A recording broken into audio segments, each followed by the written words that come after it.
Well, hello, everyone, wherever you may be.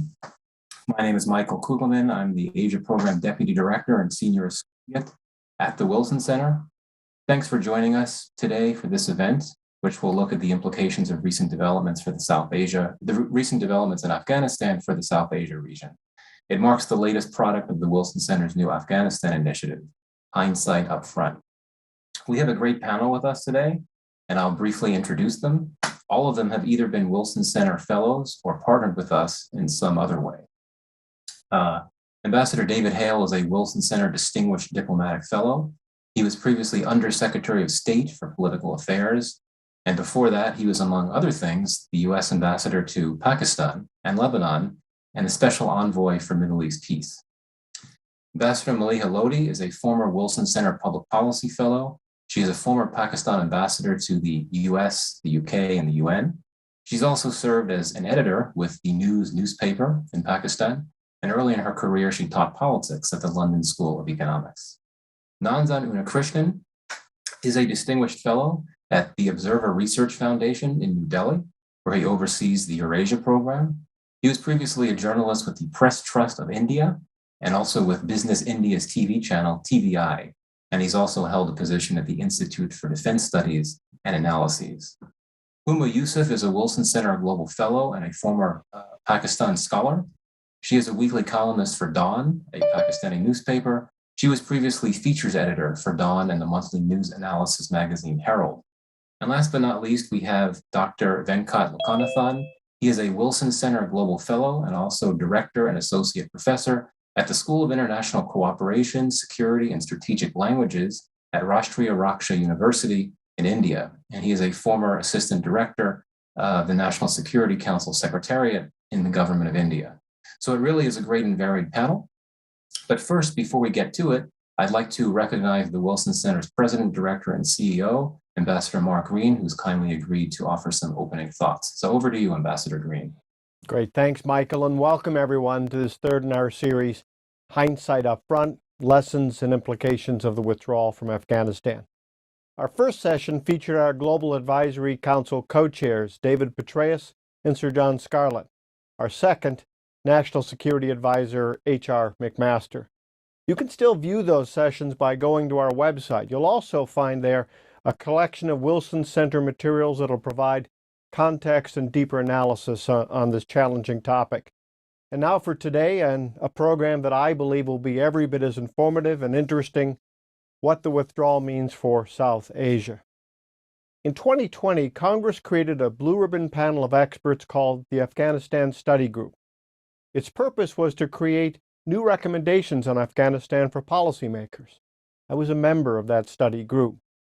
Our final report, called A Pathway for Peace, concluded that the best American approach for Afghanistan required a new overarching regional strategy.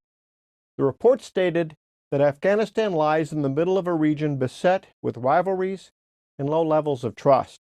It saw the potential for a fragile but real regional consensus behind a stable and neutral Afghanistan that is neither a haven for terrorists nor a fiefdom of the Taliban.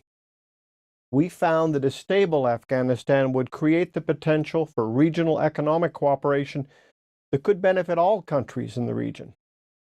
But we also warned that an unstable Afghanistan risks destabilizing the region to continue trade in illicit drugs, the attraction of extremist ideologies, and the possible exacerbation of the rivalry between India and Pakistan, two nuclear-armed powers. So the question is, which will it be? And what would an overarching regional strategy look like? Of course, as we gather, we're all facing more immediate questions. From refugee flows to the interruption of humanitarian and development assistance to the movement of violent extremists, what are the spillover effects of the Taliban takeover? What position will South Asian governments take towards the Taliban regime? And under what conditions will they recognize it? That's a lot to process and a lot that we need to get right. And the experts here today, as Michael introduced them, they can help us make a good start. I'm looking forward to the program. Michael, back to you. Thank you very much, Ambassador Green, for those very useful opening comments, which I think have teed up the discussion very nicely. And so we'll now have each of the panelists offer a brief opening comment before we go to questions. And if you in the audience have a question, please tweet it to @AsiaProgram, PROGRAM, or email it to asia@wilsoncenter.org. So let's get started. And I wanted to first recognize Ambassador Hale. So Ambassador Hale, over to you for your opening comment.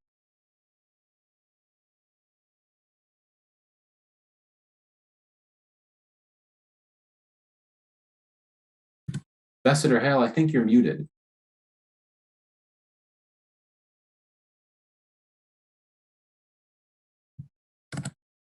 Is he still with us? Ah, there he is. Great. Sorry about that. I was just saying hello to everyone. Michael, Mark, thank you. Let me start with a disclaimer. I'm a Foreign Service officer still today. I'm on secondment or on a fellowship at Wilson and enjoying that very much. I, of course, speak for myself and not the State Department.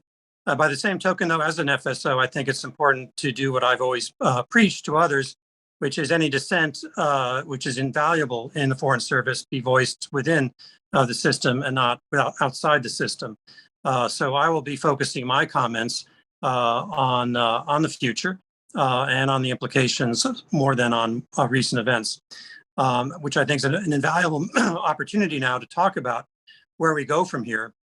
Once the evacuation done, which is obviously job one, we need to move very quickly, and in fact now, to beginning to think about the geostrategic considerations, to look at things with fresh eyes. We have no longer the heavy baggage that we bore, for better or ill, in Afghanistan, and to develop new concepts and plans to address the post-withdrawal environment. We still have vital counterterrorism interests at stake in the region, and we should do all we can under the new circumstances to prevent ISIS and al-Qaeda from again threatening the U.S. from Afghanistan. We also still have a strong global web of alliances that are strong and vibrant and relevant, and we should continue to bring them to bear on joint counterterrorism interests in South Asia. And we will need the capacity and to the extent possible, the will to target terrorist sites in Afghanistan and not do so alone, but to work jointly with these alliances that I mentioned. I'd like to comment first on Afghanistan. Our leverage remains real, if limited. The Taliban, in my opinion, do not crave international legitimacy so much that they will compromise on their core principles or change their true colors. Their statements, the ones we're hearing now, are to be expected, while their behavior, which we're seeing now, demonstrates that they have not really changed since 2001. And when they say governance will be guided by the Sharia, they mean it will be guided by their version of the Sharia, which will make Saudi Arabia look a lot like the city of San Francisco. We must apply pressure, even if chances of it altering behavior are limited. We can build a coalition that will take the measures we have already taken and more. I'm speaking of freezing assets, of stopping cash transfers, of withholding diplomatic recognition, of continuing the UN sanctions, while of course communicating to the Taliban how to ease these pressures, which would be on their part suppressing ISIS and al-Qaeda, protecting human rights and humanitarian access, and allowing the processing of refugees, among other goals. Achieving these goals will require dialogue with the Taliban. We talked to them while we fought. There's no reason we can't do so after our withdrawal if we see a potential for results. That is not the same thing as offering diplomatic recognition. I think there's a low probability of success in such a dialogue. The Taliban standards of successful governance differ from ours fundamentally, and probably from those standards of most Afghans, who are helpless, unfortunately, to disagree, but try we should. Let me turn to Pakistan briefly. Our relations with and the behavior of a nuclear state matter. But the US is no longer constrained by the need to preserve the so-called ALOCs and GLOCs, the air and ground logistical communication links that we required from Pakistan to sustain the war in Afghanistan. Those gave Pakistan leverage over us, and we no longer need to tolerate the things we tolerated because of that dependency, including years of duplicity in our diplomatic dialogue about the Taliban. Pakistan feels vindicated. We see that in the news coverage by the victory of the Taliban, We see them believing this eliminates the Indian inroads that were made in Afghanistan. We see that they believe they've gained new strategic depth, a long-term goal of the Pakistani military establishment. We see that it puts in place leaders that Pakistan has long sheltered and cultivated as the leaders in Kabul. I'm sure Pakistan sees the new regime as an opportunity for security and stability and economic growth, which would benefit Pakistan. But we all, I think, need to urge our friends to think again. There's a risk, of course, immediately of an emboldened TTP, the Pakistan Taliban, a group that the Pakistani military suppressed at great expense a few years ago, and of course of extremism generally reemerging. Pakistan is deeply complicit with the Taliban, yet knows that and learned, unfortunately, that it can't always get the cooperation they seek from the Taliban. This dilemma is now worse for them now. So our message should be clear and tough. There will be global pressure on the Taliban to prevent the emergence of terrorist groups threatening the world from Afghanistan. Pakistan is going in that pressure campaign or be isolated. They have to ask themselves whether they want to be tethered to a state that runs the risk of becoming another pariah state. And moreover, if Al-Qaeda or ISIS were to mount a campaign from Afghanistan that would harm U.S. interests, Islamabad should brace for the worst. I'll just spend a moment on India. We have a lot of expertise here on that, but my own view is not very much changes, actually. India will become, again, a potential target, as they are now, for extremism. But India's involvement in Afghanistan, to me, was more tactical than strategic. And I don't see a major change in the equation, given India's influence and demographic size and ability to extend power. Our own strategic relationship with India is an opportunity to weigh the consequences of what's just happened. But of course, it's not a substitute for the direct regional presence that we did benefit from in Afghanistan. Before I turn this back over to you, Michael, I'd like just one word on Central Asia. America's developed very strong ties there, and we see Moscow already reasserting its power post-US withdrawal. And I think it's going to be important for the United States to continue to bear in mind Central Asia into the equation, consult the leaders there, expand our projects, deepen our CT cooperation. We're not competing with Russia and China, but we are offering alternatives. I think that's very important. And lastly, perhaps we'll have time to discuss China and how we should engage China at this important moment. But I'll leave that to the Q&A. Michael. Well, thank you very much, Ambassador Hale. And indeed, we'll be doing future programs looking at the impact of what's going on in Afghanistan on China and on Russia. But thank you for those additional comments. Let's now go to Ambassador Lodi.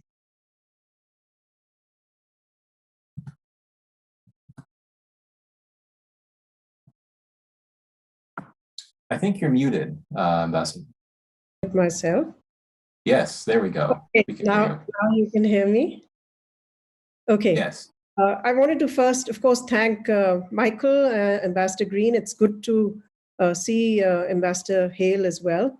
So it's a great pleasure to be virtually back at the Wilson Center. I have very fond memories of spending many, many months there. Let me try to give you a Pakistan perspective, which is why you've asked me. So this is a perspective very much from Islamabad. I'm no longer an official, but let me try to explain where Pakistan is right now. I have written a piece which appeared in the FT today, which really talked about Pakistan's fears about what might happen if the Taliban are unable to form a government by accommodating others, and if they fail to govern, and if they revert to the kind of behavior that was characteristic of them back in the 1990s. So I'm not going to repeat that, but I would ask you to just have a quick look, because quite different from what Ambassador Hale has said, actually, there may be some people here who may be sanguine about the future, but certainly I don't find serious people in my country, including those in both the civil and military circles, in any way being less apprehensive than the rest of the neighbors of Afghanistan about what might happen. The reason is simple. The situation is extremely uncertain. Certainly, there has been relief over the fact that there was no protracted bloodshed and that Afghanistan did not descend into a civil war, which many were forecasting. Let's face it, the intelligence agencies of just about every country didn't foresee what happened. Neither did we. Pakistan was just as stunned as the rest of the world in the speed and relatively bloodless way in which the Taliban took over. So the questions that we are confronted with are pretty much the same that the international community is going to be grappling with, which is, will they be able to govern? How different are the Taliban from when they ruled in the 1990s, when they imposed an austere and repressive system on the people? Pakistan is in no mood to rush to recognition. Diplomatic engagement continues. I think every country is engaging, just about every country. Shouldn't say every country, but most countries are engaging with the Taliban. But everyone is withholding recognition because, like everyone else, we in Pakistan also want to see whether the Taliban will make good on the promises that they have made. And I think the answers to these questions will only emerge with time. Pakistan has played an active behind-the-scenes role, also expected of it by the international community and also requested by the United States to nudge the Taliban towards an inclusive government. This is a work in progress, but I think we believe it's important in this phase to continue to engage with the Taliban, as engagement is likely to have a moderating effect, and it's already obliged them to hold out assurances. Now, of course, we don't think that we'll be content with just these assurances. We'd like to see them translated into actions. But certainly, Pakistan has leverage, but there are limits to Pakistan's leverage now that the Taliban are in control of their country. So collective action, in fact, may be more effective. And in our view, the extended troika, which comprises the United States, Russia, China, and Pakistan, remains a useful vehicle to exert joint pressure.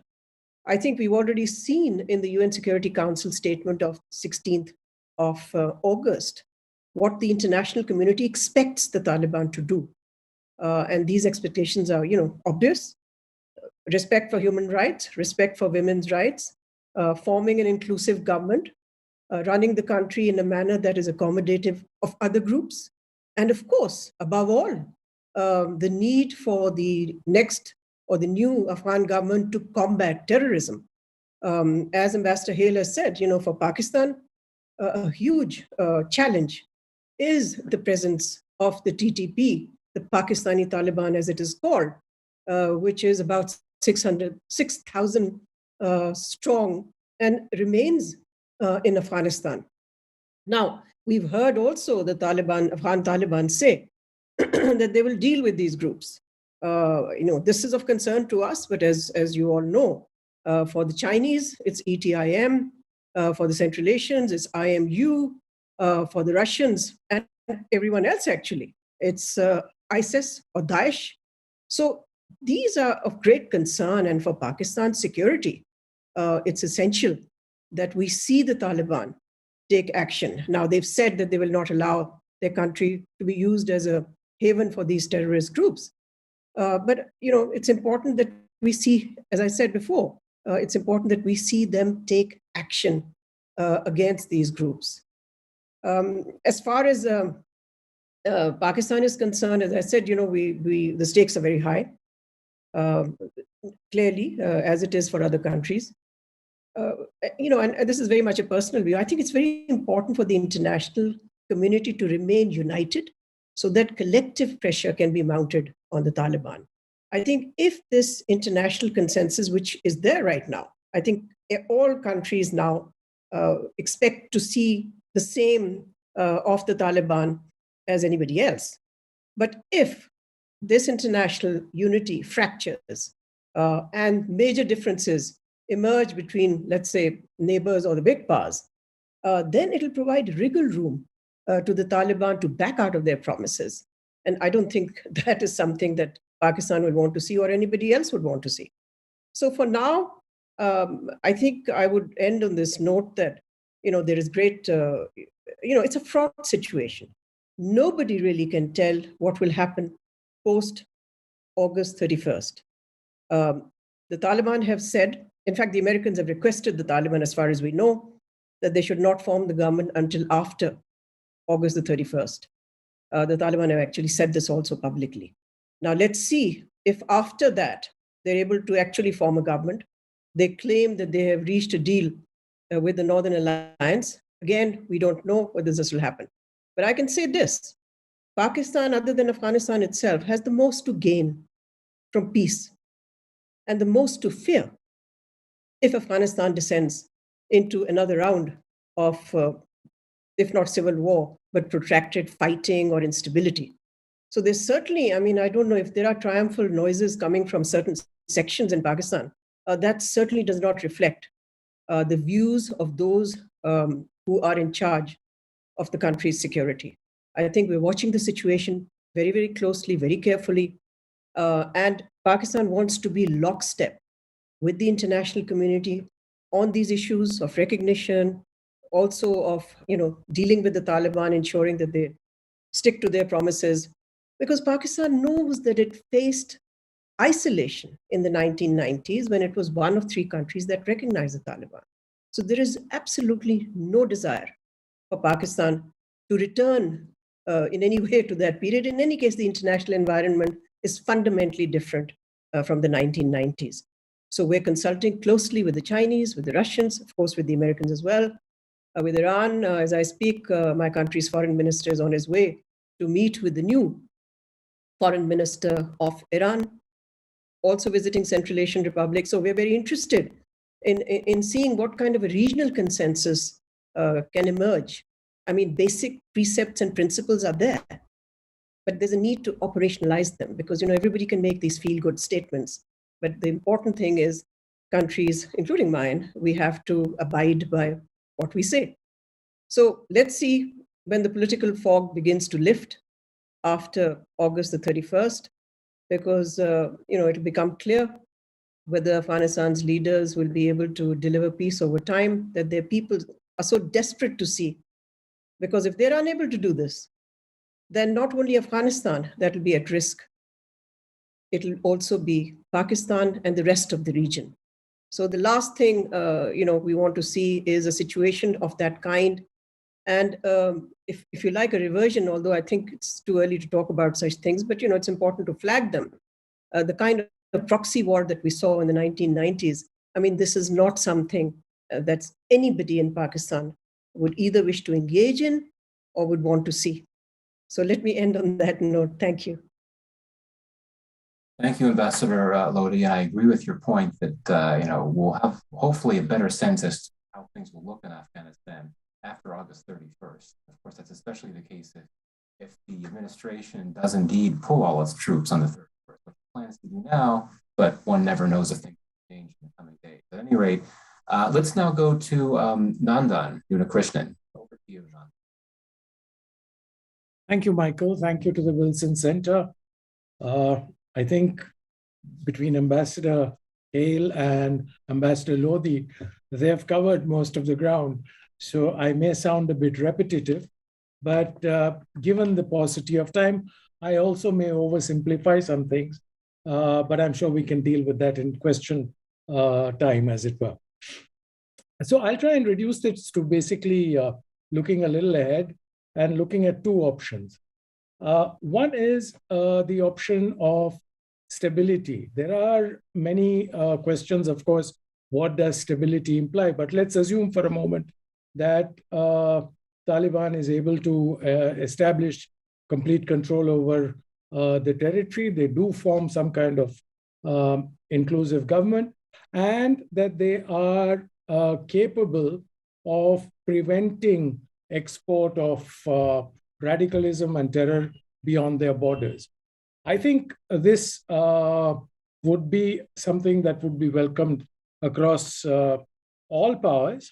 I'm not saying that this is the future, but I'm saying this is something that would be welcomed by all. But from a South Asian perspective, or rather from an Indian perspective, not a South Asian perspective. From an Indian perspective, this also, even this scenario causes certain problems because a stable Afghanistan under Taliban rule, oppressive, I'm not getting into that, but the fact would be that it would distinctly increase China's role in the region. China's BRI would definitely then move ahead, and Central Asia, West Asia, and of course parts of South Asia would come under increasing influence of the Chinese. From an Indian perspective, given our current relationship with China, it is not necessarily the best scenario. But at the same time, as I said, it probably is better than the second scenario, where Afghanistan is unstable. I think Ambassador Lodhi has very eloquently described what happens to the region, not only us, but even, let's say, Central Asia and other areas. It is a danger, not just for Pakistan, it's a danger for everyone. And yes, Pakistan being on the front line will probably have to bear the brunt of it, of the instability or any kind of protracted fighting in Afghanistan.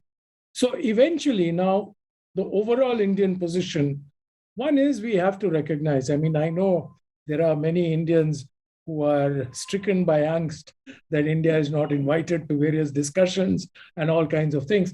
But the fact is, India does not deserve to be in any of these discussions. India simply does not have the kind of leverage that the other players have. It's as simple as that. If anyone wanted to today address a problem in Afghanistan, who would they speak to? Any other country, I mean a third-party country. They would try and reach out to maybe Pakistan, USA, China, or Russia. They're not going to reach out to India to resolve a problem that they have in Afghanistan. So I think India also has to temper its expectations. But yes, the fact is, while India may have limited on-ground leverage today in Kabul, the fact is India has considerable leverage with many of the players who are involved. And therefore, India has to use that influence, use those ties that it has, whether it's with the United States, whether it is with Russia, whether it is with Iran, to try and flag the concerns it has, and to ensure that the international community does hold whatever regime or whatever government comes to establish itself in Kabul, that it holds them to certain standards. And there I completely agree again with Ambassador Lodhi that international unity at this point of time, till, as she so eloquently described, the political fog lifts, till then, undoubtedly, international unity is the call for the day.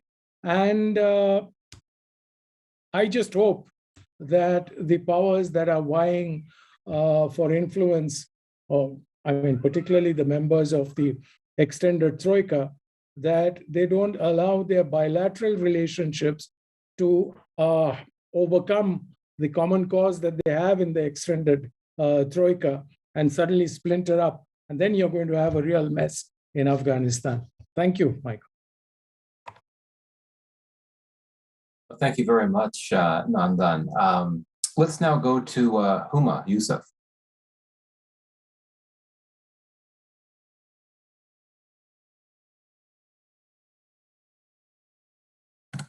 I think you're muted, Huma. Thank you, Michael. I hope you can hear me now. And thank you to the Wilson Center for convening this.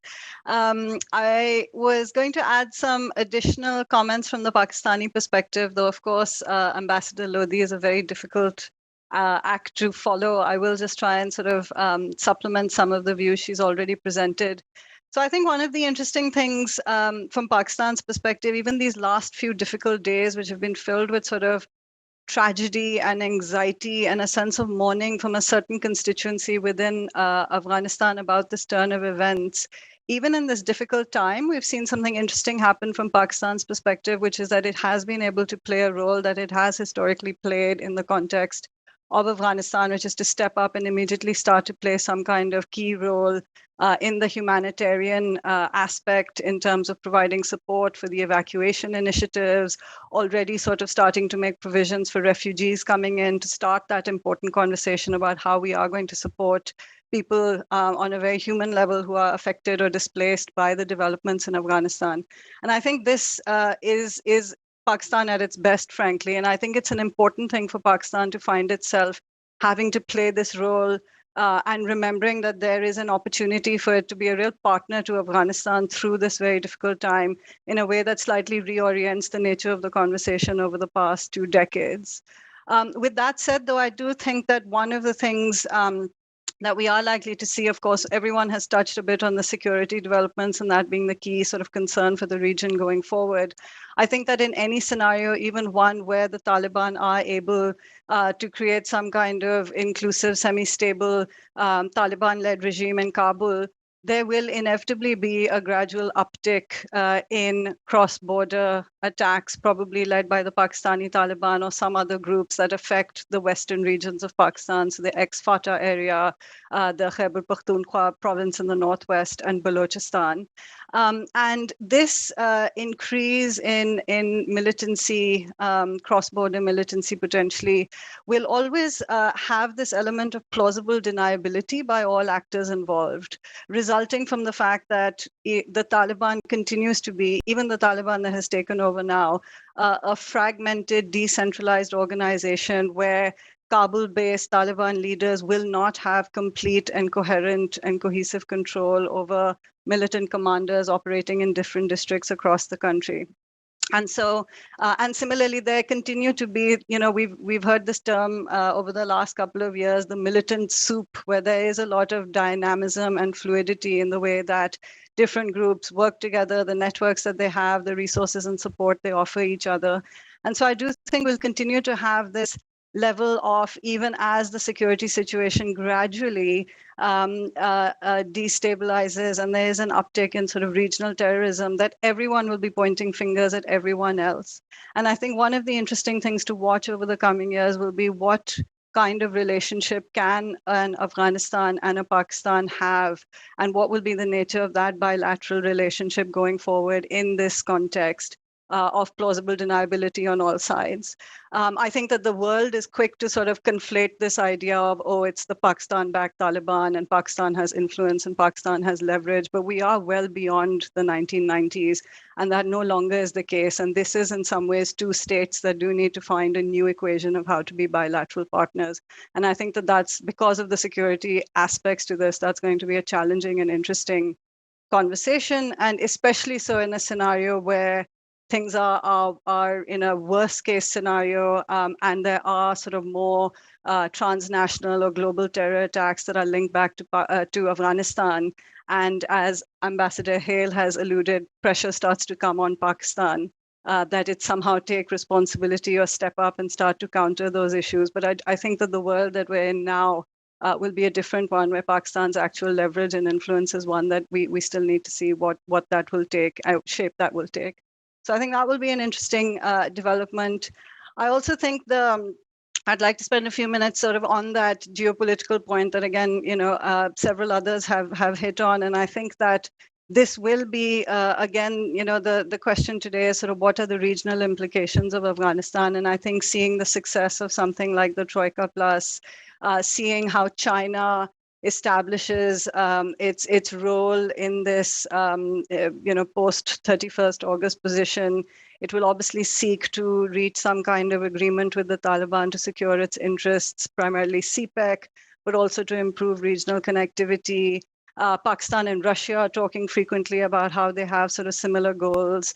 So it'll be interesting to see where the sort of broader geopolitical chips fall, in the sense of a country like Pakistan will have to make some difficult choices, I think, because while we're all calling for international unity, I think we're already starting to see some kind of bifurcation in tone, where there's a sort of Western message, which is around counterterrorism, and a sort of Shanghai Cooperation Organization, Russia-China-led message, which is around regional connectivity and trade, and that there will be this implicit division between these 2 camps, and that Pakistan will find itself trying to speak to both, but struggling to sort of be heard in either. And I think that geopolitical dimension will be interesting.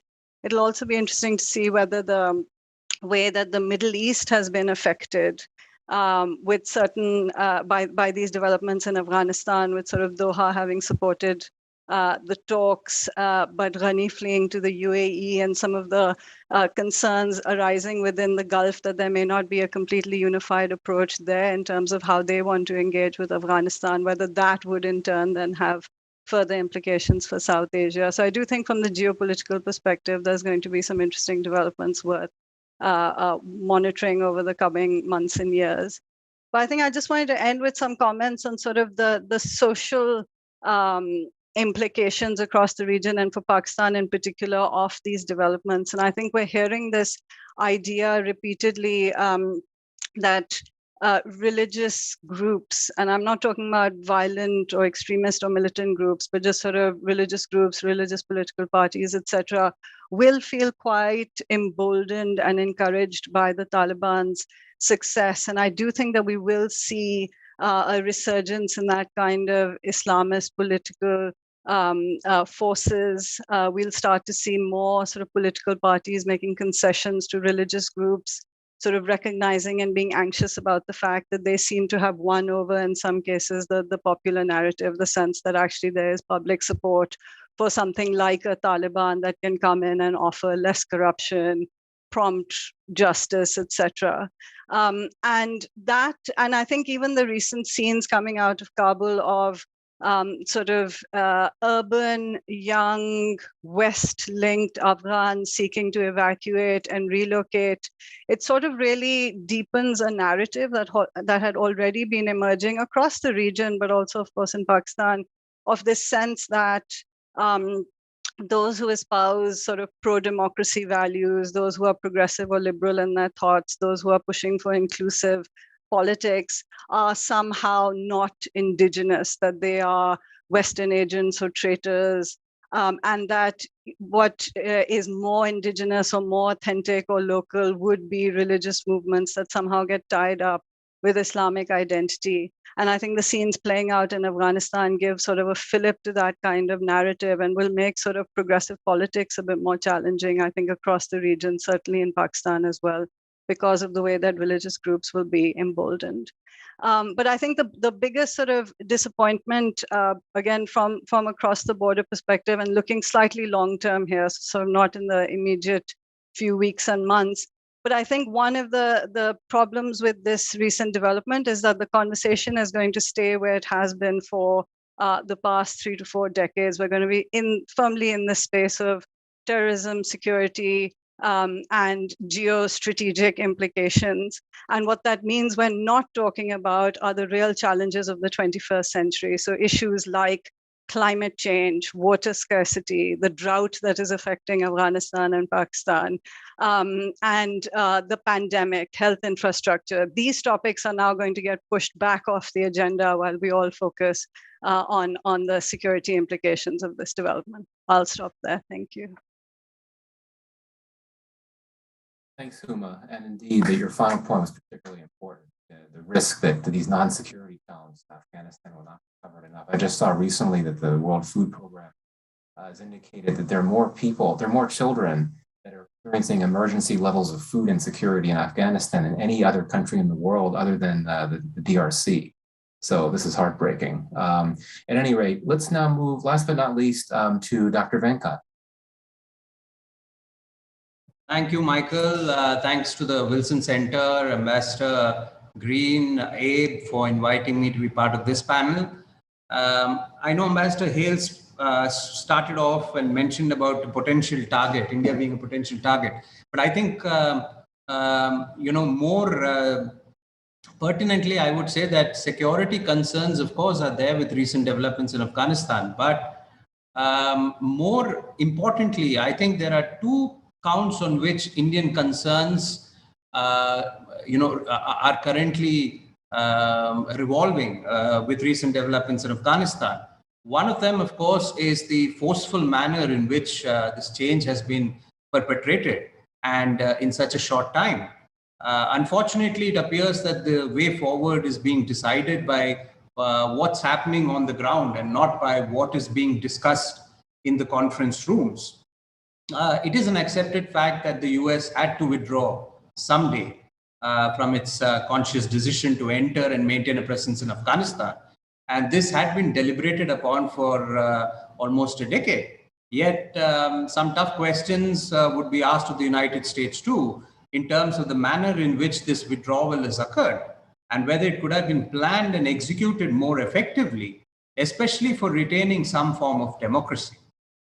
Regardless of the actual reasons why this withdrawal has happened and the way it has happened, the recent developments in Afghanistan is a death blow to the fledgling democratic process that has been conceptualized for the last 20 years. Yes, there is an argument that the United States was in Afghanistan for 20 years, yet I use the word fledgling very deliberately because democracies are not nurtured overnight. I think we'll all agree and acknowledge that as the world's largest and oldest democracies, we continue to evolve every day, despite so many years of experience. So 20 years of democracy in Afghanistan was unfortunately too short a time. The second count on which I think India's concerns resolve, or rather revolve, is the future of India's economic commitments towards Afghanistan. India has, over the last 2 decades, actively complemented the US military involvement in Afghanistan through its contributions in the economic reconstruction and rehabilitation process. There has not been any area that in Afghanistan that has not been touched, and projects have been taken up across 34 provinces of Afghanistan. So the future of these economic projects and the commitments that India has had with a democratic government in Afghanistan is another key concern that India has moving forward. How will things play out in the future? I think I would agree with my panelists that it is too early to currently analyze as developments are taking place even as we speak. But I am fairly certain that deliberations around certain key questions would reveal maybe how the future developments in Afghanistan and the larger region play out. Would the United States and its partners hold or retain any leverage over the Taliban so that it can resist or remain unresponsive to pressure from other terror groups? I know Ambassador Lodi, for example, mentioned a number of the terror groups. I can add a few more, like the Lashkar-e-Taiba and the Jaish-e-Mohammed and the Haqqani network, which worryingly there are signs, not just for India, but also for China, Russia, and the United States, that some of these elements are already a part of the Taliban's recent overrunning of Afghanistan.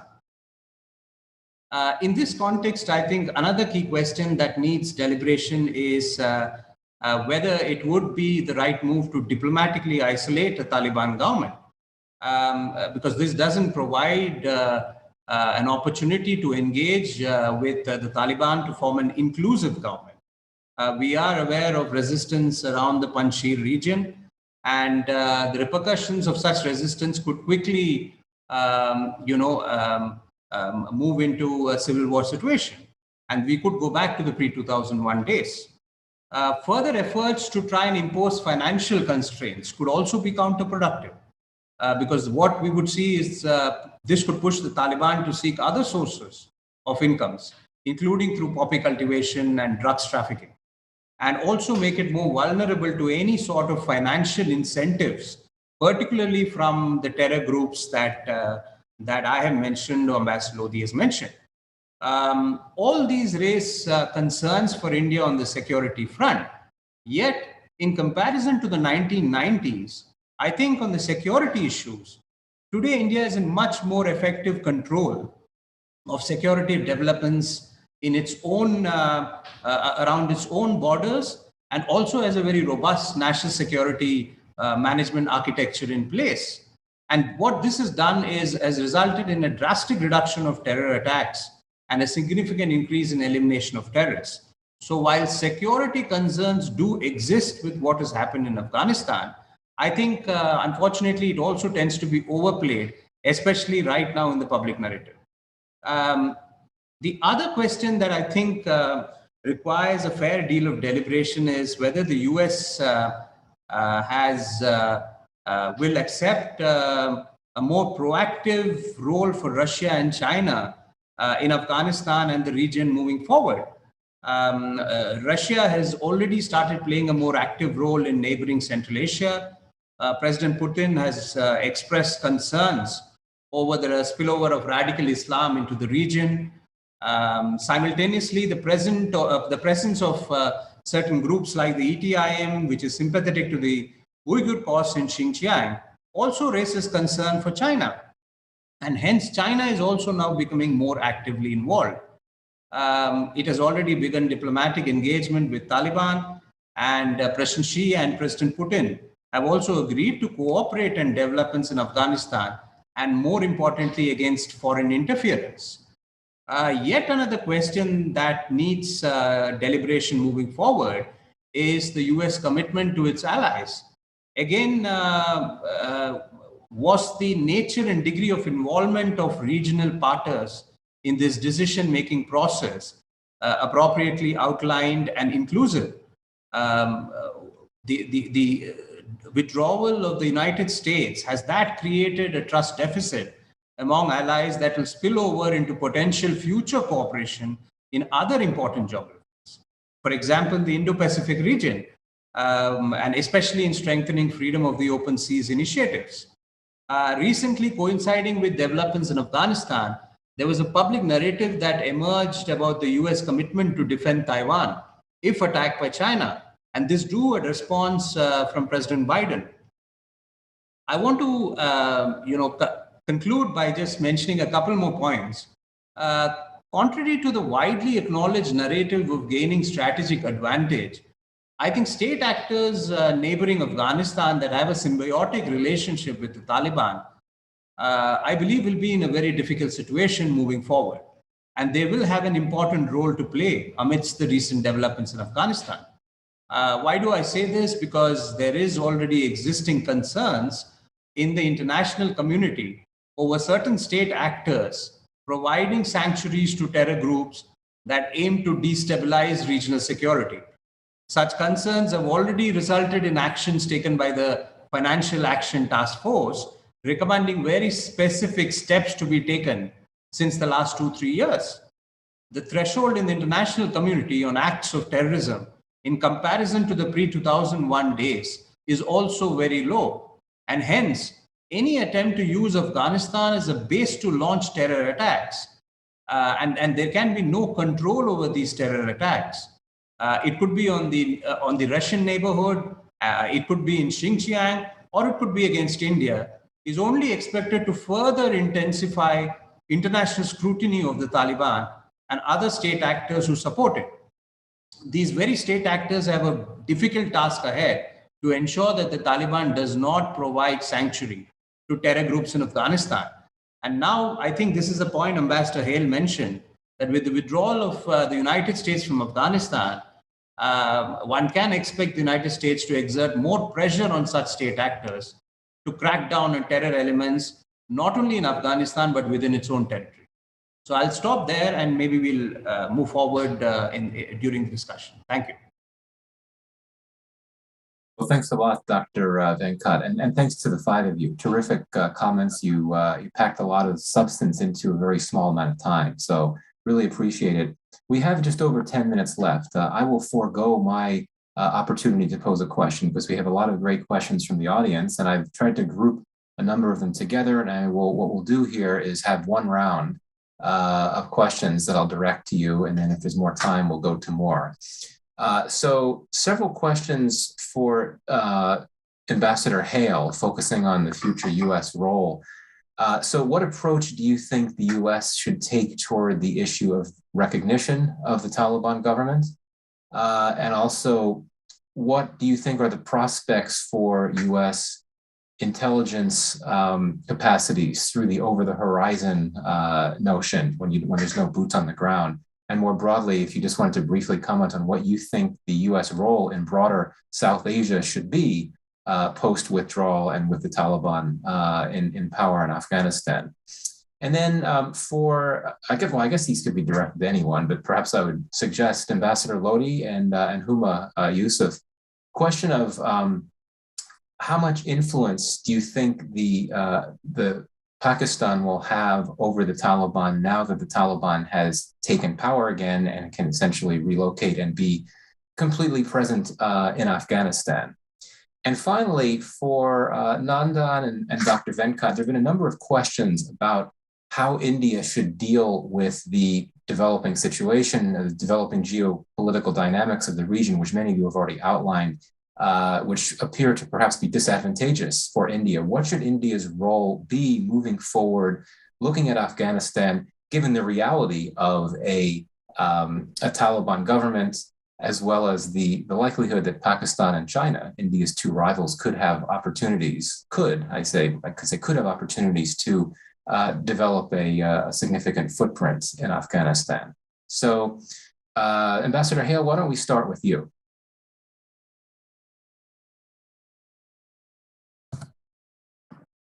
Thank you, Michael. Well, as to the future of U.S. relations with Afghanistan and the Taliban, I would say it's in the hands of the Taliban. They will be painting that picture.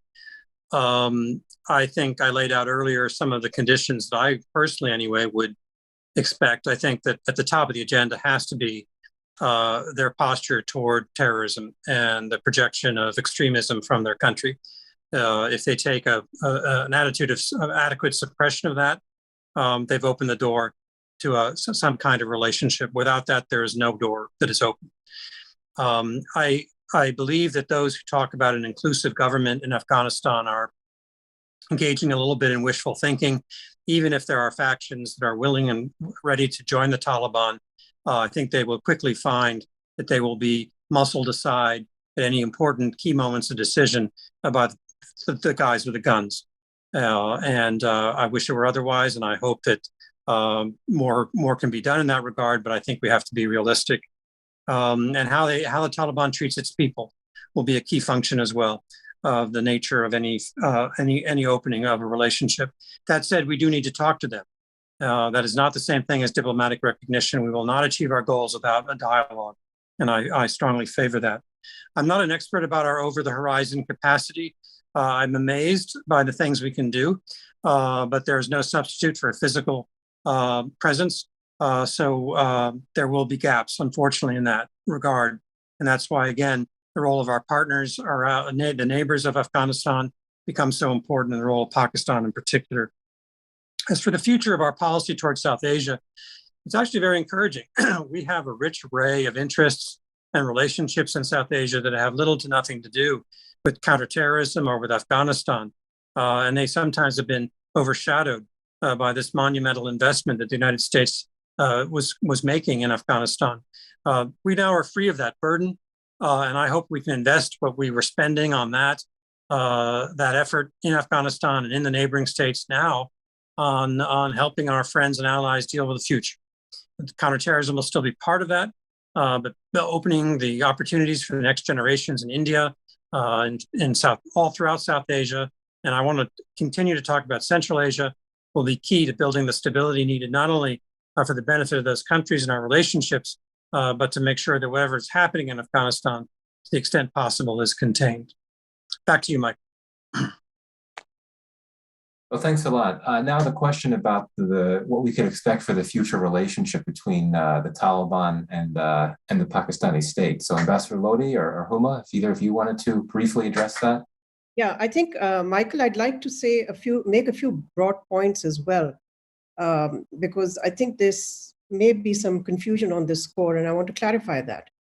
One, there is no daylight between various members of the international community on what the expectation is of the Taliban. If you look at the Security Council statement, you look at the OIC communique, you look at the Human Rights Council statement of 2 days ago, they all say the same thing. So do not underestimate the power of collective opinion. This is extremely important. I also think it's unprecedented. Never have I seen, I've served at the UN for 5 years, never have I seen so much solidarity in terms of expectations. So I don't think it would be correct to say that the Russians and the Chinese want something else, and the Americans, everybody wants top of the agenda, as David Hale says, top of the agenda for everyone is combating terrorism. There is no question about that. So let's make no mistake on that score. Nobody is going to be lenient on that score. The second broad point I want to make is there is a mistaken assumption. I speak to the Chinese all the time. There's a mistaken assumption that the Chinese are just waiting on the border to rush into Afghanistan. Not true. They're very cautious. They're very careful. There is no way that they want to go and supplant another country just because, in fact, some in treaties that have been made to China that can you pick up the tab now of whatever in Afghanistan, they've often responded by saying, let's see how the situation turns out. Why should we pick up the tab, and clear the mess that has not been made by us? I mean, I'm paraphrasing them, so maybe it's not fair to sort of cite them. I'm not citing them, but that's my understanding of the Chinese position. So let's be very clear. I think one of the mistakes that Western countries make about China is that they assume that China is going to mimic their behavior. China does not mimic anybody's behavior. China's behavior is very much its own. So yes, there is a vacuum that has been left by the US and the coalition's withdrawal from Afghanistan. But now I think it's a bit rich to try to now say, why are the countries rushing in? I mean, you were there for 20 years and you left. So now it's up to the rest. I think the best bet still is for everyone to be on the same page and ensure that instead of sort of talking about this, vying for influence and so on, to ensure that it's a win-win solution or outcome for everyone. I think that's where Pakistan wants to be.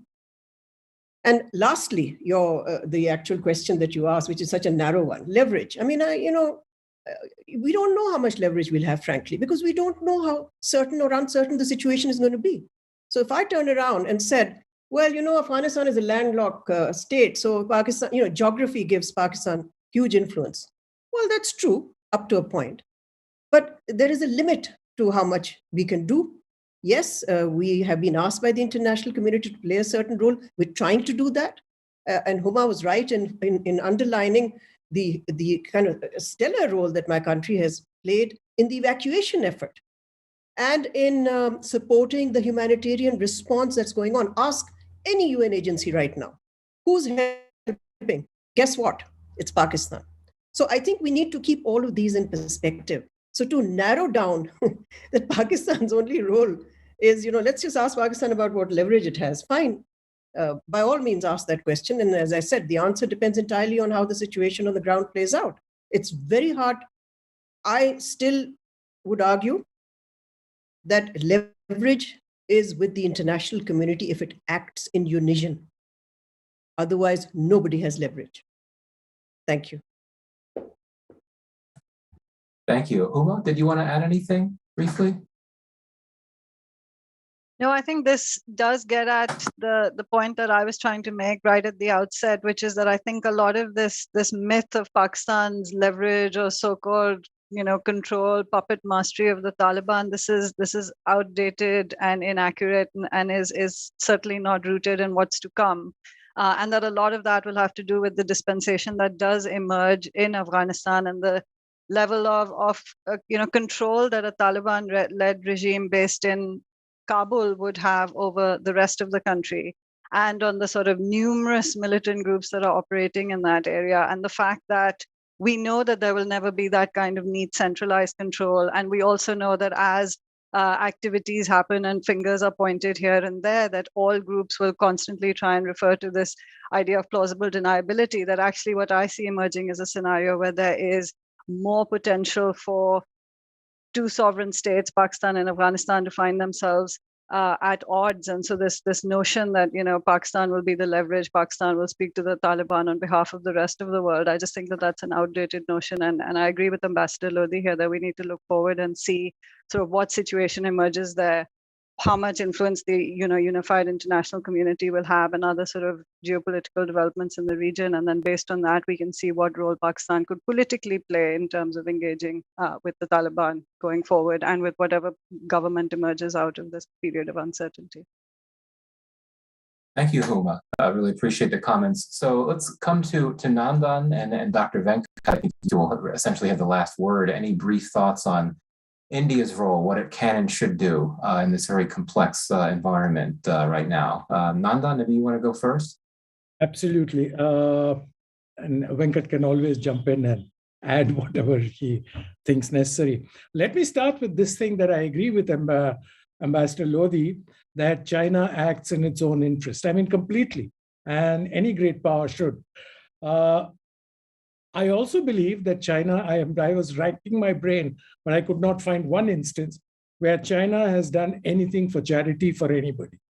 So I agree, again, that it does everything in its own interest. I also have not found a situation where China has backed away from taking risks if it sees the cherry at the end of that risk. So in the given situation where the United States has left a vacuum, as you pointed out, I think the Chinese would be in the right frame of mind if they moved in and tried to check out whether they can get any benefits or not. I'm not worried about the Chinese, Russians, or anyone else trying to fill the vacuum. That is not the point. The point is, however, slightly different, that I am trying to make at least, is that what is the geopolitical situation that we are confronted with from an Indian perspective? From an Indian perspective, it's very simple. India has two essential challenges. One is purely internal. India has a development challenge. It has close to 400 million poor people. These people have to be lifted out of poverty, come what may. That is a challenge, and it has to be done. The second challenge is very simple again, that India does not want the emergence of a hegemon on the Eurasian landmass or the linked so-called Indo-Pacific. And India is going to align with whoever is willing to help and shares these values with India and move towards that goal. So the geopolitical situation is not significantly in that sense changed because of Afghanistan. Yes, in a regional sense, there has been a change. There is a worry. There are certain concerns. But as Venkat said, India is capable of dealing with the security aspects of it. We have built a robust system, and we are not worried about that. But what we are worried about is the growth of influence of various players in the region as a whole. And that is something India will have to learn to deal with. And as I said, that will be linked to India's internal policies, because as India develops its capacities, it will find greater and greater strength to resist these forces that it faces. Thank you. Thank you very much, Nandan, for that intervention. Venkat, let's go to you for your brief final comments. Thank you. I think the question was about how India is going to deal with some of these developments. Just like China, I think India is also going to be very pragmatic with this approach and focus on its national interests. It would ideally like to deal with the Taliban. But as Ambassador Hale said, how do you deal with the Taliban that is, impacting women's rights and destroying infrastructure, cultural heritage in Afghanistan? So it will become increasingly difficult to justify any such engagements, although India would like to do that because, we have really invested economically in Afghanistan for the last 20 years, and we would like to continue doing that. The Taliban has acknowledged it. The Taliban has never, ever had any position when it comes to Kashmir. So I don't think there is a concern in terms of engaging with Taliban. The concern would be in terms of, and I agree with Ambassador Hale, that concerns would be in terms of how the Taliban decides to form the government, what is the representation in that government, how does it approach certain key important issues. I think that will decide India's approach, but all options are on the table. Well, thank you very much, Venkat. Well, with that, as expected, the hour flew by. We went over a bit, but unfortunately, we need to wrap up. This was a great conversation. Just wanted to say that we will have soon, in the coming weeks, we'll have some activities, some events focused on the implications of the situation in Afghanistan for China and for Russia, which we got into a bit today. We'll get into that in detail in the coming weeks. And I'd also encourage all of you listening to consult our Afghanistan content page on the Wilson Center website, wilsoncenter.org/region/Afghanistan, which has all of our recent activities, publications, products, including those associated with the Afghanistan initiative, Hindsight up front. But with that, I will need to adjourn. So once again, I want to thank our 5 excellent panelists and thank all of you who tuned in. Thank you for the great questions. Sorry that I couldn't get to all of them, but this has been great. Thank you. And everyone, please stay well and stay safe. So thank you very much. We're adjourned.